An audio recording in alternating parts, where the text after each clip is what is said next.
I'm sure that the 4 quarterfinal games will set and change narratives. So There let's will dive be into them. We're narratives. gonna Yes, like absolutely. But also like these are going to be awesome games. So I They am are, super, super excited hopefully. to dive a little bit deeper. We did preview them a little bit coming out of the first round, but I want to make sure that we have time for each one. We'll go in order of the games being played, and we will make predictions for all 4 at the end of today's pod. So let's start with our New Year's Eve game, Miami, Ohio State. Great helmet matchup here at the Cotton Bowl. 7:30 Eastern on December 31st. I've covered these games, the ones that are on New Year's Eve. A little bit of an interesting vibe. Hopefully, everyone who is listening to this and is a college football fan, making sure you're at a New Year's party that is relatively calm, so you have access to a television and maybe some sound for the game. That is the thing that I hope for all of you. This is a super interesting game. Obviously, Miami beat A&M to get to the quarters. Ohio State hasn't played since the Big Ten championship game. Which side do you want it? Which team you want to start with for this one? Let's start with the Miami side of things. Okay, go ahead. What intrigued you? I mean, we saw a game where I think coming out of that game, we were saying like, hey, I don't know if they trusted Carson Beck to go out and win this game for them. Called the game a little weird. Missed a bunch of kicks. Mark Fletcher Jr. was the MVP, and he's the reason they won that game. Yes. So what do we take away from Miami and this matchup that they're facing with Ohio State? So we'll start with the Carson Beck aspect of it. And it's interesting because people were like, oh, it was a windy game and they didn't want to. Well, Marcel Reed was throwing the ball. So there's wind on both sides. But it certainly felt like this was a let's protect Carson Beck in the game plan. And wind could have been a factor there. Like, I'm not going to try to say that it wasn't, because some guys are better at cutting through the wind than others, just with their throwing motion, their arm strength, etc. But it certainly was like, okay, how can we find creative ways to get the ball to Malachi Toney, which I thought took them out of an offensive rhythm at times, because so 100%. Much of it was misdirection and trickery. And go ahead. Did you feel like they were just like, we want to get Malachi Toney like 2 touches? Yes. In these 3 plays. Like it felt like they were trying to hit a number and not play what was actually open to them, like what the best case scenarios and what the defense was willing to give them. Like the defense was obviously keyed in on Malachi Toney. He's very good. Yes. It's not like that was a surprise, but it felt like they were forcing that and had to go to trickery instead of just doing what was coming to them. And by the way, when you watch the game tape of that back, Texas A&M could not fit the run to save their life. I mean, there were multiple plays where I would pause the tape and there would be 2 linebackers in one gap and a gap that was completely vacated.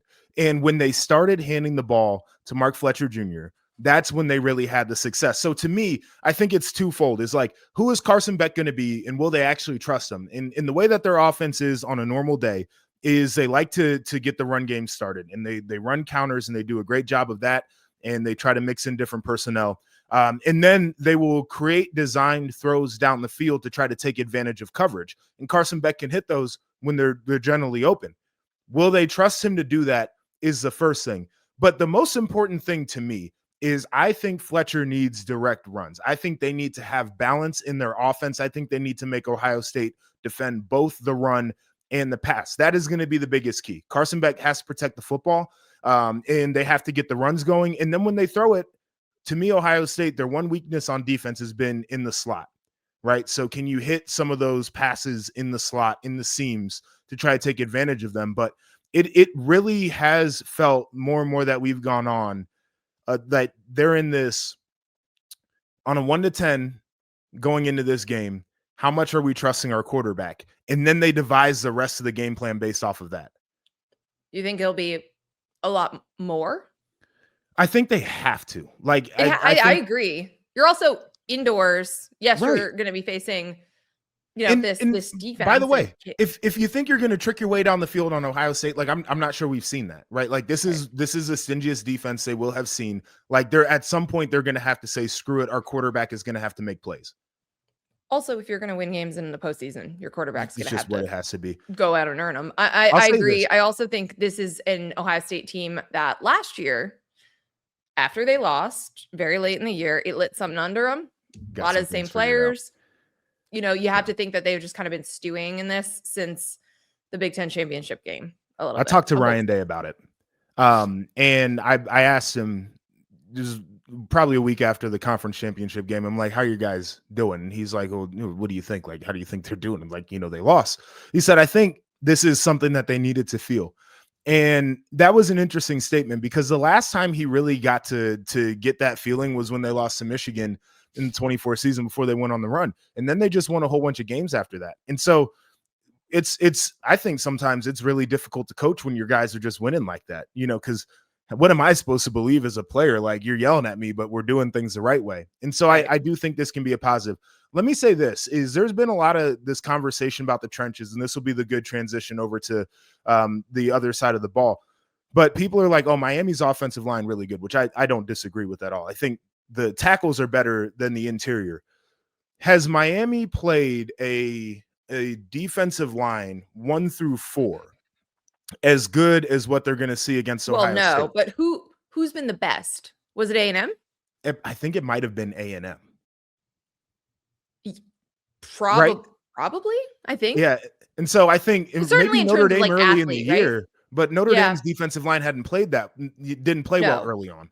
No. Right? So I think that is one of the interesting things in a game like this where Miami, they're feeling good about their offensive line, and we talked about them all year. We both agree that they're a really good group. But this whole idea of like their edge is in the trenches 100%, like maybe on the other side, I think their defensive line has an advantage over Ohio State's offensive line. When Miami has the ball, I think at best it's a wash. I like those Yeah. are two units I'm excited to watch go against each other. Completely agree. So a couple of just notes for this game that could end up being very important. Ryan Day said he's going to call plays for this game. There was a lot of consternation leading into that Big Ten championship game because Brian Hartline has taken the USF job. It was a crazy week. You remember it was early signing period. There was a lot going on, and people were very frustrated with like the offensive game plan and the preparation, the play calling. That's not going to be an issue. Overall, way more time here to manage doing both jobs. So way less concerns about that for Hartline. But also Ryan Day going to be calling the plays. So you don't even, that takes away that issue there. From an injury standpoint, Ohio State is going to be making a change at right guard because of an injury. It's also not been a strength for this offensive line for Ohio State all season. So that will be interesting and maybe potentially help them by changing there. And then the thing that I'm most interested in general with Ohio State, it's something we've talked about all season long because we've watched a lot of drives stall out, and it's their red zone, the play calling, the successful nature or unsuccessful nature of a lot of the way that they've had those trips against Michigan and Indiana. So the last 2 times we've seen Ohio State, they scored touchdowns on just 2 of 7 red zone trips. They score touchdowns in the red zone 66.7%, which is 35th in the country, but among the playoff teams that are left, and there's 8 of them, it's 6th. So this has absolutely been a question and been a topic all season long. Some of that has to go with like 3rd and 4th and short play calling and what are they doing. But that's going to be big. Again, I think especially when you have the athletes on the other side and a quarterback in Carson Beck, who again, if they let him open it up, he's got a ton of experience in big games, and he's got weapons to get the ball to. So I think that's going to be a huge part of this. They need touchdowns, not field goals in this game. I tend to agree with that. And it's interesting because Ohio State's had this issue in the past. And I was I know. I feel like we've talked about this for like 3 years. We have. And one of the things that the conclusion I came to, and people looked at me like I was stupid, but it makes sense in my head, is don't get into the red zone. Right? Like there's an opportunity when you get to about the 35, 40-yard line where you take shots that get you into the end zone. You have more space. It's easier to call an offensive play from that part of the field and have success trying to get into the end zone than it is from the 15-yard line. So that's the one thing that I think Ryan Day really does help with. And we've watched it for years where he'll just dial one up. He'll have one where he knows what's coming and he knows exactly what he wants to get open. And that's how they can have some success there. To touch on the offensive line real quick for Ohio State, Tegris Ebola has been a weak spot all year. And people have been dying to see Gabe Van Sickle or Josh Padilla in the game. And Van Sickle is actually one of the highest graded pass protectors in college football. So that feels like it's an upgrade. Where it may be an issue, and it's been an issue all year anyway, when you try to run behind the right side of the offensive line, can they get that done? Because he's not as good of a run blocker as he is as a pass protector. So that'll be something to watch there. Everybody's been talking about it. Ruben Bain, Akeem Messidor, they'll ruin your day if you let them. And people have this notion off of watching what Indiana did to Ohio State, where they're like, those guys are going to eat.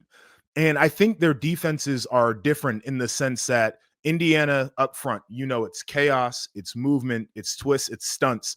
They create movement to get guys unblocked. And Miami is more of a traditional front where they're like, we've got dudes who can just win. So that's one thing.